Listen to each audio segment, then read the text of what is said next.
పారాయణ అనేది జపంలోకి వస్తుంది, హోమం అనేది దాని అంగంలో వస్తుంది. సో పారాయణ అనేది ఎప్పుడు మీకు ఎట్లా దశనాంశ హోమం అంటారు. సో ఒక హోమం చెయ్యాలి అంటే 10 పారాయణలు చేయాలి.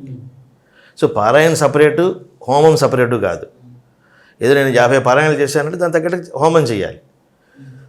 కానీ నమ్మకమైన వాళ్ళు, నమ్మకంతో ఉన్నవాళ్ళు గ్యారంటీగా 10 పారాయణలు చేసుకుంటే మాకు సరిపోతుందేమో చేసుకుంటారు.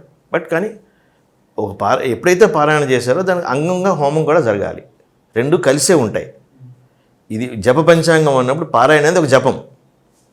ఇప్పుడు దీంట్లో మీరు ఇందాక చెప్పారే కామ్యసిద్ధి వాళ్ళు ఇచ్చేస్తారని, కామ్య ప్రయోగాలుగా దాన్ని వాడతారు. ముందు నీ కామ్యం నెరవేరకుండా అవతల కామ్యం కోసం నువ్వు వెళ్ళావు అంటే అర్థం ఏంటి? నువ్వు అంతరార్థం తెలుసుకుని ముందు నాతో పాటు అది కూడా జరగకుండా చూసుకోమని చెప్పడానికి చండీ పారాయణ చెప్తారు. చండీ పారాయణలో ఉండే రాక్షసుల వధలు ఇవన్నీ చెప్పిన తర్వాత చాలా స్తోత్రాలు ఉన్నాయి. దాంట్లో ముఖ్యంగా 4 స్తోత్రాలు ఉన్నాయి. ఈ 4 స్తోత్రాలు చదువుకుంటే చాలా పారాయణ అక్కర్లేదు. ఆ స్తోత్రాలు ఏమిటంటే అర్థం, నా ఇటువంటివన్నీ తగ్గించి తల్లి అని చెప్పడం కోసం ఆ స్తోత్రాలు. అది ఒక్కొక్కళ్ళు ఒక్కొక్క రకంగా చేశారు. అది బ్రహ్మ చేశాడు, ఇంద్రుడు చేశాడు, విష్ణువు చేశాడు, దేవతలు చేశారు. సో వాళ్ళందరూ స్తోత్రాలు చేశారమ్మ. సో దాన్ని స్తోత్ర చతుష్టయం అంటారు. అది మధ్య మధ్యలో ఒక్కొక్క అధ్యాయంలో వస్తూ ఉంటాయి. సో ఆ స్తోత్రాలు చేసుకుంటూ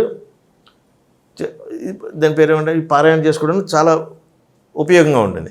కామ్య ప్రయోగాలు కూడా దీంట్లో ఉన్నాయి, లేకపోలేదు. ఇప్పుడు చండీ మీరు చెప్పినట్టుగా చండీ హోమం అనగానే కామ్య ప్రయోగాలు చాలా రకాలుగా చేసుకుంటారు. దీన్ని సంపుటీకరణం అంటారు, యోజనం అంటారు, పల్లవం అంటారు, అనేక రకాలుగా దాన్ని జోడించి చేసుకుంటూ ఉంటారు.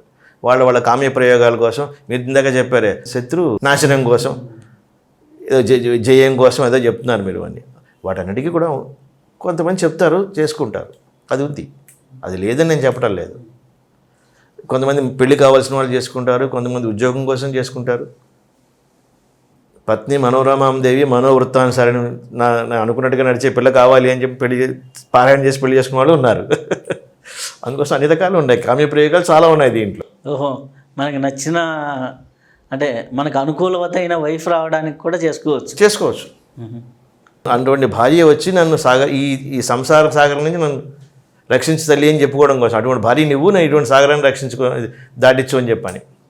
పత్ని మనోరమాం దేవి మనోవృత్తాన్ సారిణీం తారిణీం దుర్గ సంసార సాగరస్య కులోద్భవాం.